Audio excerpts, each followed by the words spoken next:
Can you imagine a world where kindness is at the heart of all of us? That's a world worth leaving to our children. Welcome to Love, Laughter and Kindness, where kindness is more than an idea, it's a movement.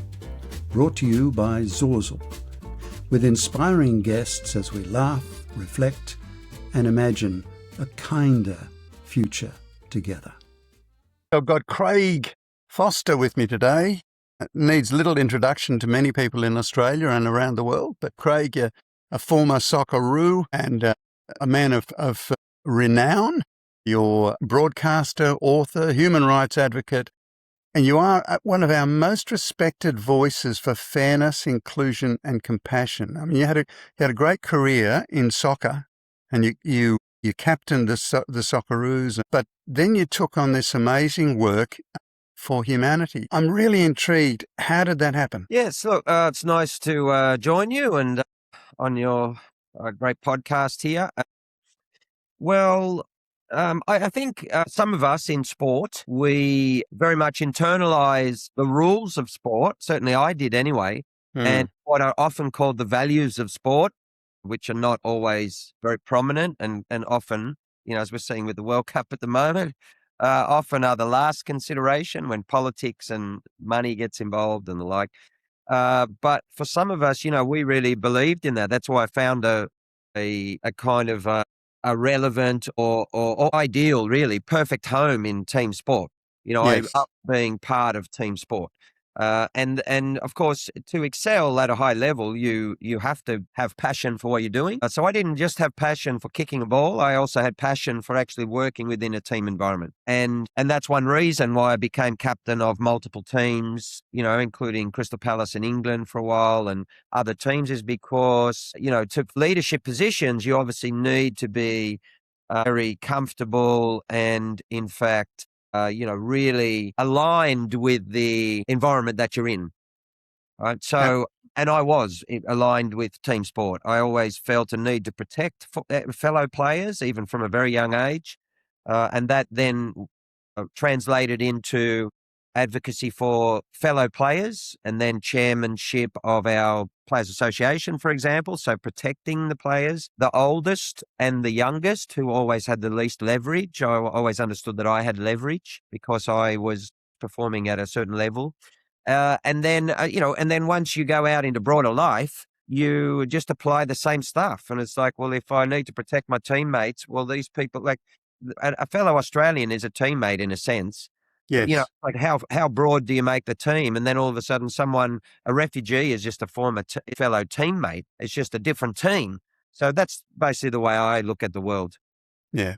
Oh, look, that's fantastic. I think in my email to you, I addressed the fact that I'm a sporting nerd. I unfortunately have no interest, which was a great disappointment to my father, who loved his footy. So, Craig, one of the things that I'm really interested in is that, when people think of elite sport, as we are talking about now with the World Cup and so on, and well done, Belgium. Yeah, well done, Belgium, yeah. We always think of winning, toughness and competition, yet what you speak about is empathy and compassion and justice. So, can kindness actually make athletes and teams stronger? Yes, I'll tell you why. Is because a high-functioning team is a team that cares for each other. Yeah. And it's also a team usually that cares for the rules, because what they're seeking is to be able to work extremely hard, create a strong team environment where everyone feels valued, everyone belongs. This is just, a metaphor for Australia, effectively. Yeah. And then what happens is, that you're competing against another team. And because you know that you're ready, you've prepared, all you're asking for is an equal opportunity on a level playing field, which is a well-known saying in sport, so that we can now demonstrate our capability, give our very best individually and collectively. And by doing so, and through our preparation and our aspiration and our dedication, we want to beat you. Okay. Yes. That doesn't mean that we need to see you as less. It doesn't mean we need to see you as something, that unequal, or that we have to mistreat you in any way. That's not a high-level professional sport. A high-level professional sport is You give us the rules and we'll find a way to excel, but don't change the rules on us, and make sure that the rules are the same for us and for them. And that's all we ask. And, Yeah. we're filming this during the FIFA World Cup, which is a great time to be doing so, because what's gone wrong in this World Cup is that the rules have not been applied equally to everyone. And Yeah. you've seen the world then in the tournament that they love, in outrage, saying, well, Trump and US have been provided with special dispensation to break the rules. And what I'm saying is that's actually the world that we live in today, because Trump and others are breaking the rules of the world, not living in a world where rules are applied equally to everyone. The world has recognized that now. And I think that's starting to rebalance in a sense that, most of the world is now pushing back and saying, okay, we see this, Yeah. this inconsistency and this unequal nature. That's why athletes feel aggrieved when we see these types of actions, because we spent our whole lives preparing and competing in an arena where the rules were very, very clear. Yes. Do you think that what has happened in that particular issue that you're talking about with Trump's involvement, do you think there will be actual ramifications across the world in other areas than sport because of that? I think there's a new awareness and understanding across the world as to the actions of Trump, who's been doing this to international law and in a whole range of other ways, bullying countries, trying to take Greenland or whatever it was, and all of these things. But then when Trump now steps into football, the world's most popular sport with billions of people who love it, and now does exactly the same thing, that's a different matter for a lot of people in the world. It's now stepped into the game that we love. And sadly, many of those people, without acknowledging it, they're basically saying, we don't care how you treat all the other countries. We don't care how you're bombing other people, or we don't care about the slaughter of people. But when you affect our game that we most love, okay, now we're really upset. Now, it is interesting that's crossed over into the world's most loved sporting pastime, because that does enrage and engage a whole new audience around the world about inconsistency, about corruption, about political interference, about lack of independence, about lack of integrity, lack of ethics, and all those issues. That's important. Is there going to be ramifications? Only, I would say, in terms of, emotionally, or in terms of global awareness, yes, and that must have some impact. But in terms of actual, ramifications or implications for FIFA or Trump, I would say no. And one of the reasons why is because if anyone, because of the way Trump acts, if any of the member federations, and I see EU have got, 60 MPs or something who are calling for an investigation into the alleged bias, interference within FIFA, when, I'm sure that they're all equally guilty of, of interference and bias and impropriety. I mean, this is the problem with politicians trying to hold sport accountable. But the issue is, you can imagine a place where someone actually tries to hold FIFA accountable and Trump actually puts sanctions on them. Yeah. In other words, the vindictive nature of Trump's policy means that he will attack anyone who tries to hold any organization accountable that he sees as allied to his long-term aims. That's part of the problem. Yeah, look, it really is. Now, look, you've done a whole lot of things, but I'm really interested. This morning I saw on LinkedIn that Save the Children Fund has built a hospital in a refugee camp in Bangladesh. Now, refugees is an issue that you're passionate about. I am as well. And I'm reminded that you did a documentary on Cox's Bazar refugee camp in Bangladesh in 2024. It's such a big issue and it's getting worse and worse. How do you think the world should be reacting to these situations, and how can we prevent these horrible situations arising? Okay, well, what happens with the information sources that humans are privy to is that they never connect the dots. So we're not privy daily to systemic analysis. And by that, I don't mean academic analysis. I just mean journalists and media outlets just putting the dots together, so that people are led to always look at issues in isolation. And the refugee one is a great example. Yeah. So in other words, Australia is contributing to the US and elsewhere of the bombing of people in various countries. And then when those people need to flee the conflict, they then try and arrive in other countries. Yes. And then the other countries, including Australia, says, well, okay, no, we've got immigration here. We've got border control, and we'll determine whether you're a refugee or otherwise, or how you come here, the classic John Howard stuff. Okay? Yeah. We supported the Iraq War, and the Iraq War literally created millions of refugees. Absolutely. Some of whom arrived here. Yeah. First answer to your question is very simple.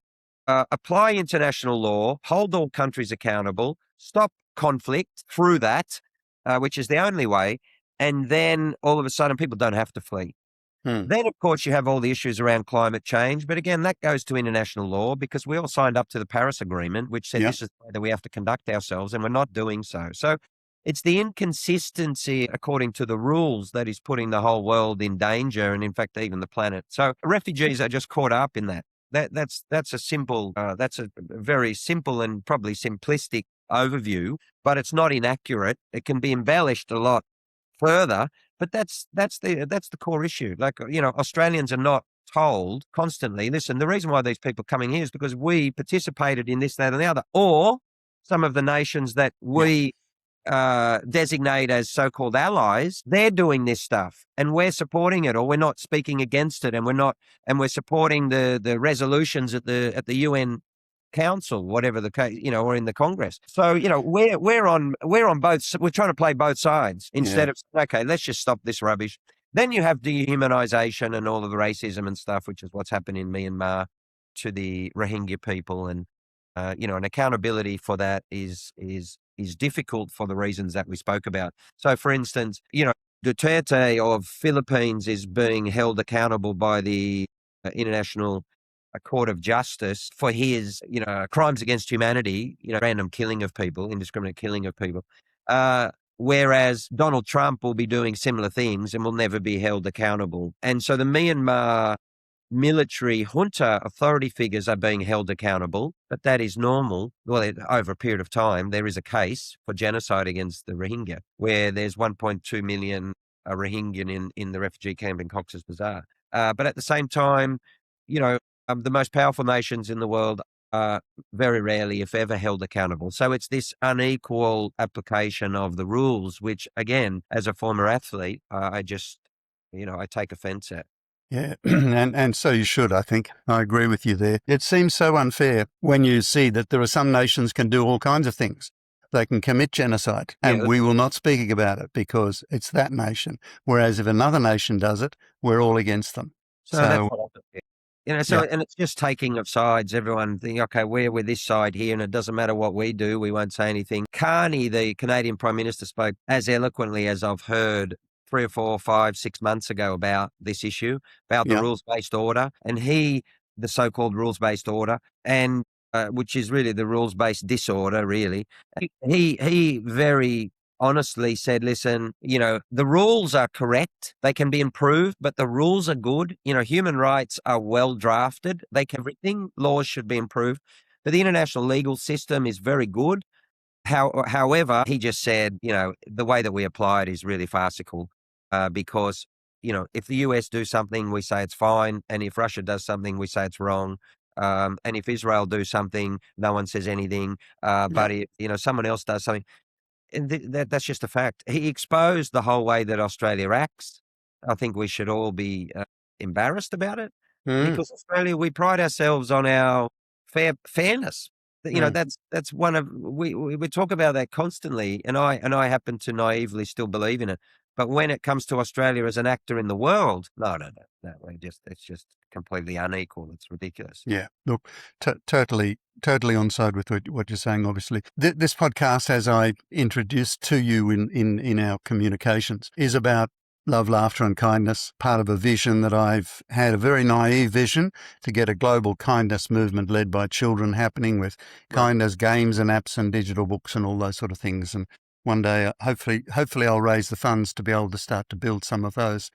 But one of the concepts that I've had with this podcast is to also talk about a kindness summit. And that is, we could call it anything we like, but it would be, say, within Australia, once a year, we would have a gathering together of people where we measure kindness in all aspects of our community, from government, sport, education, business, and so on. Government policies would be measured on kindness. So with the NDIS was a wonderful introduction of kindness to so many people who have been suffering and because of their disabilities. And unfortunately, so much of the conversation we hear is not kind at all.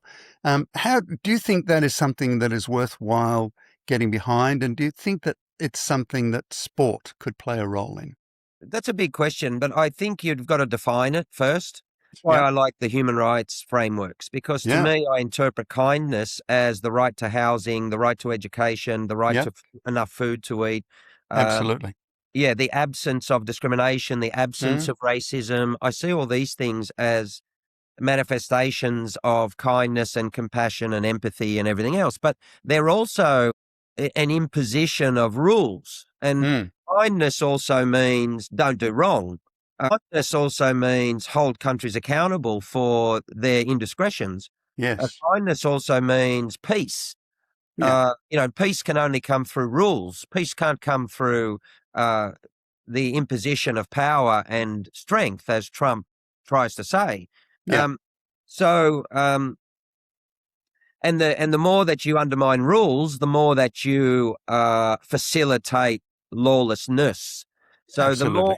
the more that countries aren't held accountable, the most powerful, the more other countries say, well, if you guys aren't going to hold your allies accountable, then we feel completely unencumbered by any rules and we'll do whatever we want. Yeah. Therefore, it's just a race to the bottom. So I think you need to, I think it just needs some boundaries around what does it actually mean. It needs a framework. Yes. Because religions talk about kindness, and yet many religions are the most unkind to other humans. Yeah. And Yeah. so, I think it needs that conversation. Like, what is it exactly? And we have to acknowledge that, there is ugliness and there is even evil in the world. That needs to be held accountable. And that actually is a form of not just justice and rightness or righteousness, maybe for the religious, but also kindness. So, that's why we have criminal laws, and that's why we have, all of these issues. But even when people have perpetrated the ugliest of crimes, our law rightly says that they're still human. They have an opportunity to turn their lives around, and and they shouldn't be dehumanized and all of those things, which is why I'm against capital punishment and a whole range of things. So yeah, it's definitely a big conversation, but it's an important one. We see some wonderful kindness in different communities around Australia at different times, don't we? I mean, I'm thinking of the Bulla community in Queensland who got behind that Sri Lankan refugee family.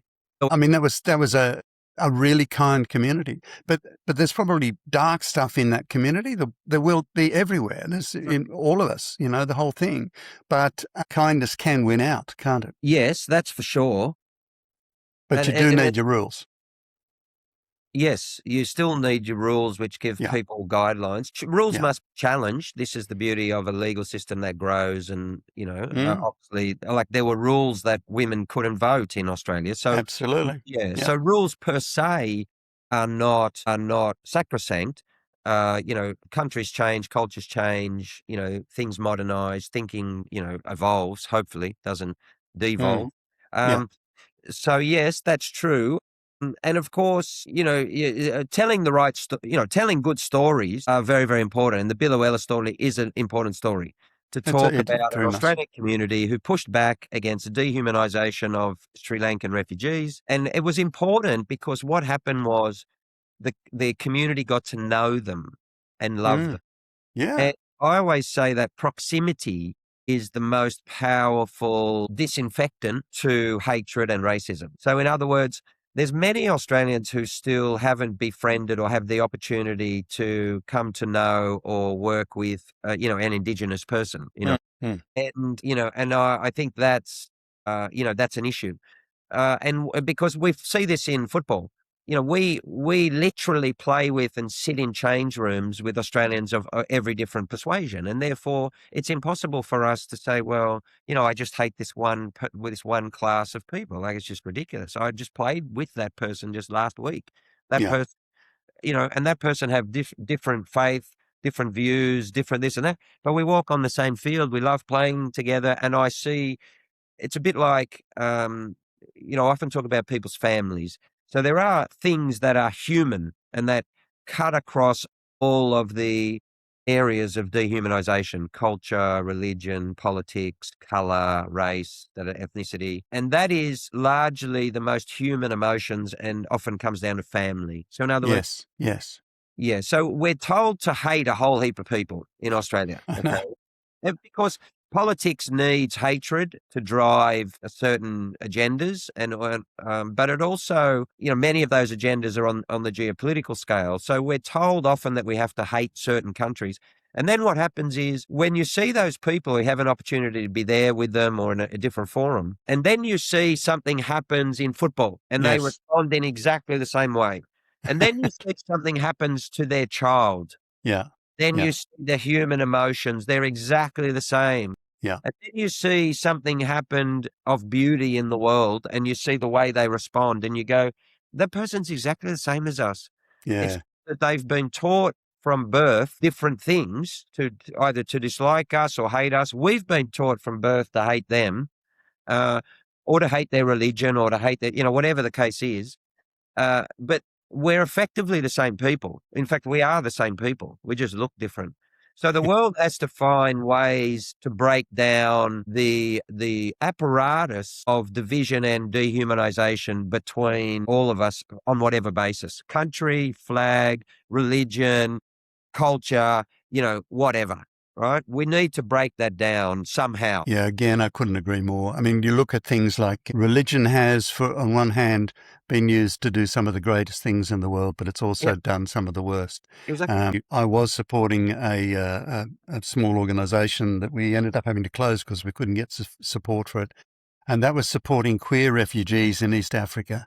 Mhm. Um, Yep. grandfather got 4 kids, 7 grandkids, and seeing the treatment that was basically, and it's really sad, and it's getting worse.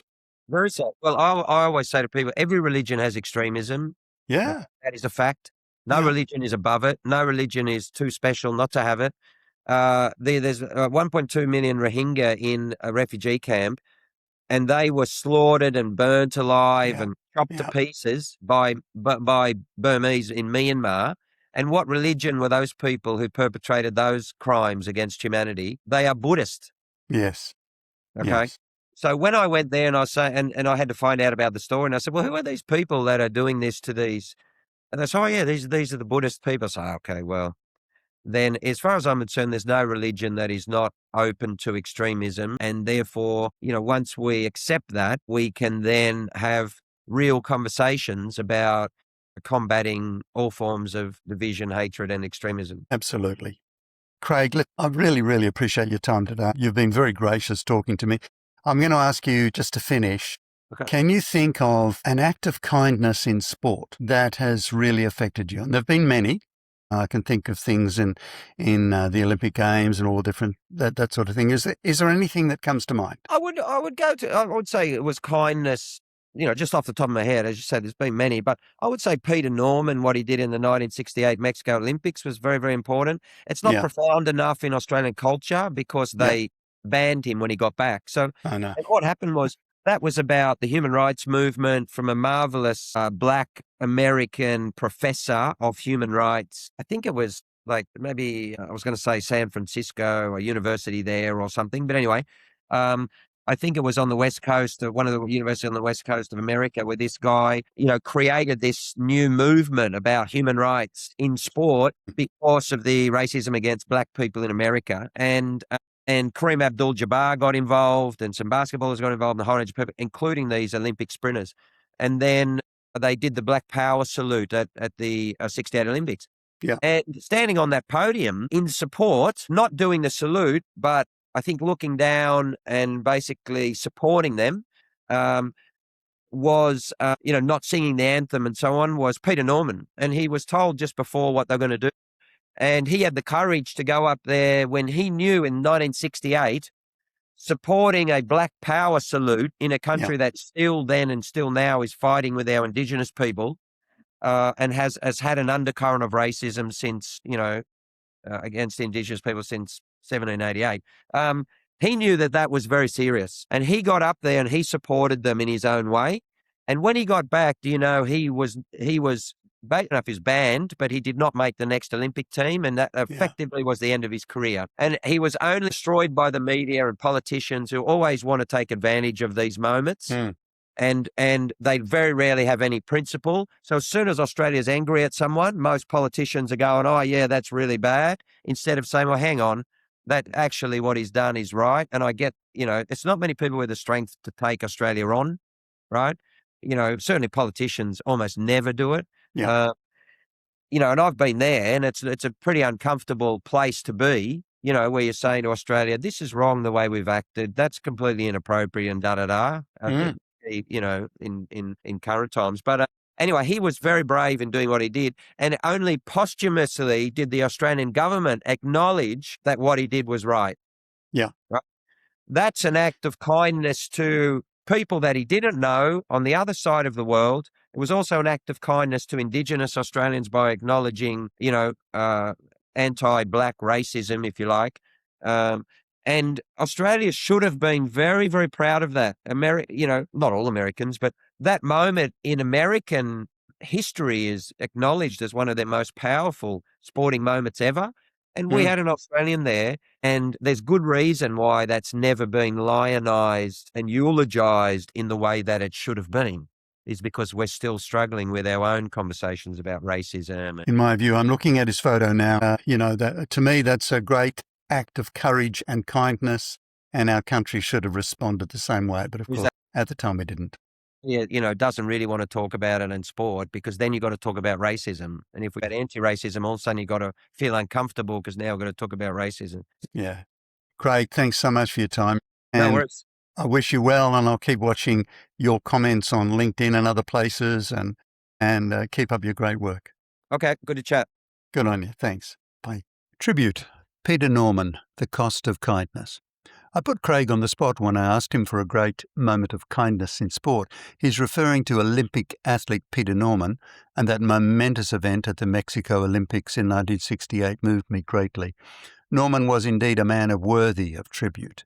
The two American sprinters who he supported on that 1968 day in Mexico City stood for humanity with their Black Power salute. Athletes Tommie Smith and John Carlos flew to Australia to farewell Peter at his Williamstown funeral on 9th October 2006, where they carried his coffin and spoke warmly of their friend. Carlos and Smith were members of the Olympic Project for Human Rights, OPHR. Norman knew what they were planning to do and didn't balk at it, but borrowed an OPHR badge to wear on the podium.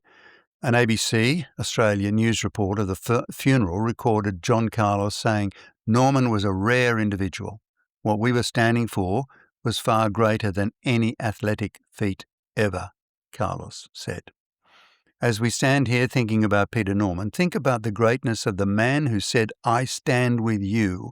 I don't stand before you. I don't stand behind you, but I'll stand with you." Carlos also said he was a lone soldier in Australia. Many people in Australia didn't particularly understand why would that young white fellow go over and stand with those black individuals. Peter was Australian, and he was proud to be Australian, said Carlos. He was proud to run and represent Australia. But even greater than that, he said, "I'm proud to represent the human race." Carlos added, "I stand in awe of him."